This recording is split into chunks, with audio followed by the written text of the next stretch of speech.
Blockchain, ये word तो आपने बहुत सुना होगा, लेकिन यह एग्जैक्टली होती क्या है, कौन से प्रॉब्लम सॉल्व करती है और काम कैसे करती है।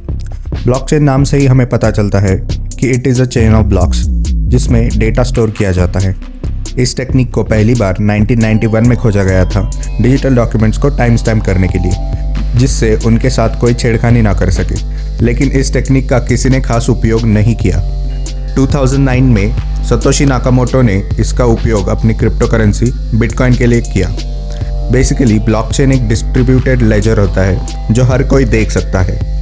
लेजर को आप आपके बैंक के पासबुक जैसा मान सकते हैं, जिसमें आपके ट्रांजैक्शंस रिकॉर्ड होते हैं। ब्लॉकचेन की एक खासियत होती है कि एक बार उसमें कोई डेटा ऐड हो गया तो वो परमानेंट होता है और उसे बदलना ऑलमोस्ट इम्पॉसिबल होता है। ब्लॉकचेन का वर्किंग मैकेनिज्म देखने के लिए हमें एक ब्लॉक को डिटेल में देखना होगा। हर एक ब्लॉक में 3 चीज़ें स्टोर होती है।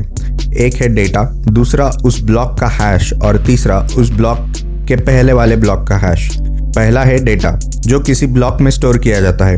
यह डेटा ब्लॉकचेन के अकॉर्डिंग चेंज होता है। जैसे बिटकॉइन के केस में सेंडर का एड्रेस, रिसीवर का एड्रेस और नंबर ऑफ कॉइन्स, ये डेटा स्टोर किया जाता है। दूसरा होता है हैश, जो उस ब्लॉक के डेटा के अनुसार कैलकुलेट किया जाता है। अगर आप हैशिंग के बेसिक्स के बारे में जानना चाहते हैं तो आई बटन या डिस्क्रिप्शन में दी गई वीडियो को देख सकते हैं।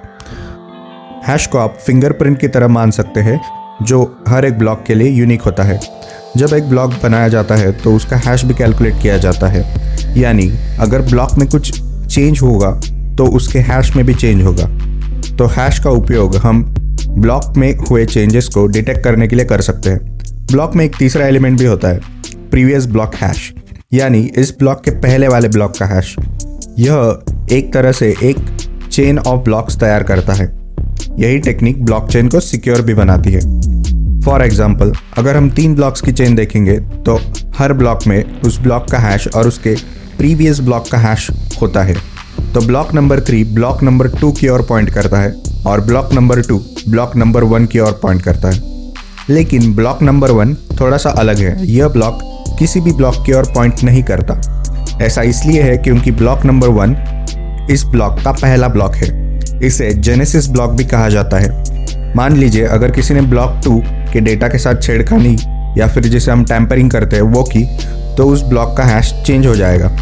इसकी वजह से उसके बाद के सारे ब्लॉक्स इनवैलिड हो जाएंगे, क्योंकि अब ब्लॉक नंबर 3 ब्लॉक नंबर 2 की ओर पॉइंट नहीं कर पाएगा। तो किसी एक ब्लॉक में चेंज करने के कारण उसके बाद के सारे ब्लॉक्स इनवैलिड हो जाते हैं। ऐसा इसलिए है क्योंकि हमें उसके बाद के सारे ब्लॉक्स का हैश फिर से कैलकुलेट करना पड़ेगा। लेकिन कंप्यूटर हार्डवेयर आजकल बहुत एडवांस हो चुकी है और वो 1 सेकंड में हज़ारों हैश कैलकुलेट कर सकती है। इसलिए केवल हैश का इस्तेमाल करने से ब्लॉकचेन सिक्योर नहीं की जा सकती। इसके साथ एक और मैकेनिज्म का उपयोग किया जाता है जिसे कहते हैं प्रूफ ऑफ वर्क। इसमें ब्लॉक्स तैयार करने की स्पीड को कम किया जाता है। बिटकॉइन के केस में किसी ब्लॉक को ब्लॉकचेन में ऐड करने के लिए लगने वाले प्रूफ ऑफ वर्क को कैलकुलेट करने के लिए 10 मिनट लगते हैं।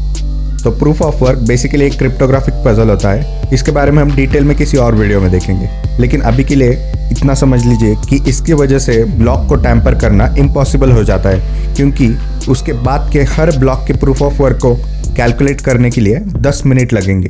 तो ब्लॉकचेन की सिक्योरिटी हैशिंग और प्रूफ ऑफ वर्क के कॉम्बिनेशन से अचीव की जाती है। एक और मैकेनिज्म है जिसकी मदद से ब्लॉकचेन को सिक्योर रखा जाता है, और वो है डिसेंट्रलाइजेशन। इसका मतलब होता है कि ब्लॉकचेन को किसी एक सेंट्रल जगह पर स्टोर करने की बजाय ब्लॉकचेन में पीयर टू पीयर नेटवर्क से हर कोई ज्वाइन कर सकता है। जब कोई ब्लॉकचेन नेटवर्क को ज्वाइन करता है तो उसे ब्लॉकचेन की एक फुल कॉपी दी जाती है। इस ब्लॉकचेन की मदद से हर कोई ब्लॉकचेन को वेरीफाई कर सकता है। अब देखते हैं कि ब्लॉकचेन में नया ब्लॉक कैसे ऐड किया जाता है। जब कोई नया ब्लॉक ऐड करने की कोशिश करता है तो वह ब्लॉक नेटवर्क के सभी नोड्स यानी पीयर्स को भेजा जाता है। फिर हर नोड यह वेरीफाई करता है कि ब्लॉक के साथ टैम्परिंग तो नहीं की गई। अगर सब कुछ सही है तो नोड्स उस ब्लॉक को अपने ब्लॉकचेन की कॉपी में ऐड करते हैं। फिर सारे नोड्स एक कंसेंसस करते हैं कि कौन से ब्लॉक वैलिड है और किन ब्लॉक्स के साथ टैम्परिंग हुई है और उन्हें रिजेक्ट करना है। कंसेंसस को आप वोटिंग की तरह समझ सकते हैं। तो अगर आपको किसी ब्लॉक को टैम्पर करना है तो आपको उसके बाद के सारे ब्लॉक्स का प्रूफ ऑफ वर्क फिर से कैलकुलेट करना होगा। और कॉन्सेंसस में टैम्पर्ड ब्लॉक को वैलिड साबित करने के लिए 50% से ज़्यादा नोड्स या फिर पीयर्स पर कंट्रोल पाना होगा। इतना सब करने पर ही आपका टैम्पर्ड ब्लॉकचेन पर बाकी लोग एक्सेप्ट करेंगे, और ये सब करना ऑलमोस्ट इम्पॉसिबल है। ब्लॉकचेन पर ट्रांजैक्शंस स्टोर करने के साथ कंप्यूटर प्रोग्राम्स भी स्टोर और रन किए जा सकते हैं। इन प्रोग्राम्स को स्मार्ट कॉन्ट्रैक्ट्स कहा जाता है। इसके बारे में डिटेल में किसी और वीडियो में देखेंगे। ब्लॉकचेन का उपयोग क्रिप्टो करेंसी के अलावा medical records, tax documents, notary के लिए भी किया जाता है। इतना ही नहीं, IIT कानपुर ने अपनी डिग्रीज को भी ब्लॉकचेन का यूज़ करके डिस्ट्रीब्यूट किया है। ब्लॉकचेन के और भी बहुत सारे एप्लीकेशंस हैं जिनके बारे में हम आने वाली वीडियोस में देखेंगे। उम्मीद है आपको ब्लॉकचेन के बेसिक्स के बारे में पता चल गया होगा। अगर ऐसा है तो वीडियो को लाइक कर दीजिए और मिलते हैं अगली वीडियो में।